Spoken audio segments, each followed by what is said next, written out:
Hey guys, this is a solo Jack Garland run on DFFOO Global Act 3 Finale Part 1. The challenge in a solo run is that you need to time your breaks carefully because you do need to rely on the break delays on both bosses in order to get enough turns to bring in the damage before the bosses act. And that's because midway through the fight, they will buff themselves with speed up and turn rate up.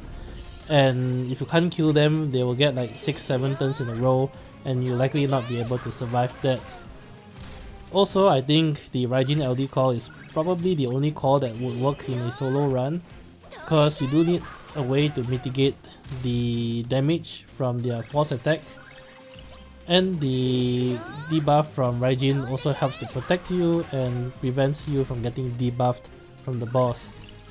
At the start, I had Jack Garland break both bosses to break delay them using his S1, and then before you swap in Selphie, you must use the Raijin LD call, because as you can see right here, they will land their force attack during Selphie's rotation. When Jack Garland comes back in, you are able to break both bosses again because they are at 0 brave, so do so using either his S1 or his LD. From this point here, your goal is to try to delay turns as much as possible because you do need to break delay them one more time, and that's why you see me spamming my additional ability here, just to waste a couple of turns to allow for break delays. Use either S1 or S2 to refresh his overhead, and this attack right here should bring you to 100% force gauge.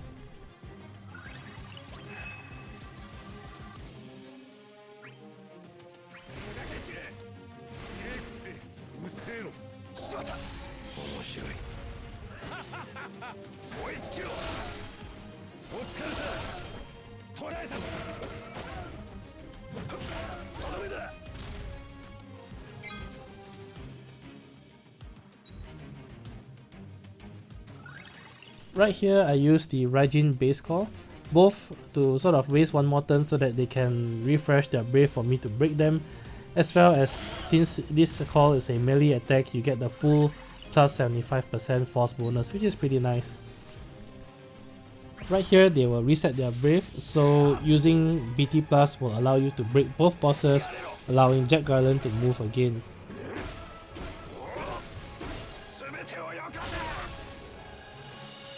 There is a little bit of RNG on this part.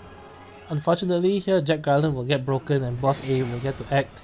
Now if Boss A uses the regular version of Snakebite, then all is well and good, because Snakebite doesn't do enough damage to bring him out of break status.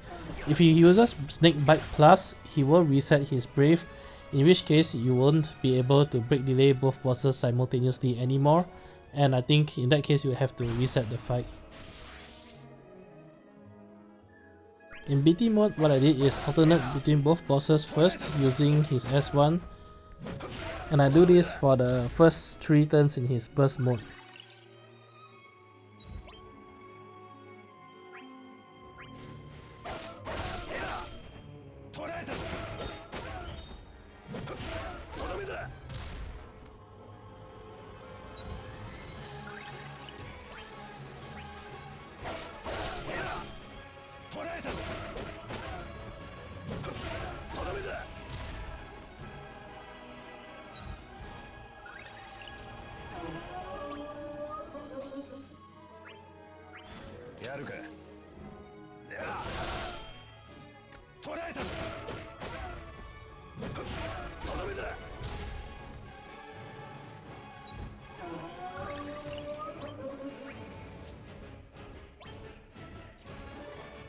Right here, I decide to use EX and his force attack both on the same boss, so the final 2 attacks I use it on the same boss, and that's the hope that it brings him low enough that you can quickly finish him off inside summon mode. Very important, at this point you should be able to re-break the bosses inside his PT mode, and if you look at the turn order bar, he should have 1 turn right after PT mode. If you break the bosses out of order, he won't get this 1 turn after BT mode, in which case it's probably a run ender as well.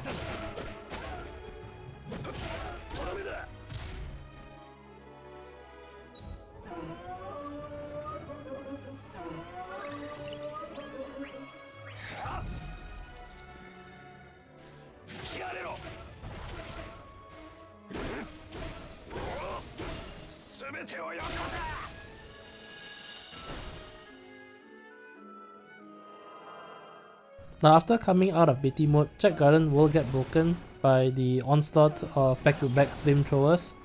And that's okay, the bosses will get a few turns in a row, but don't forget that they are still debuffed by the Raijin LD call.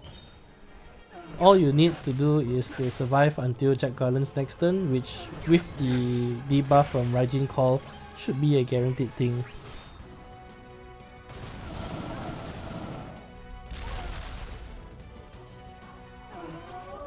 And that's it, I close out the fight with a big EX on boss B.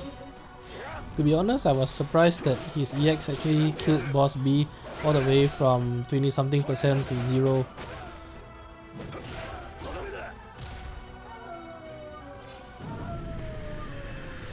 Well, that's it for this run, pretty straightforward.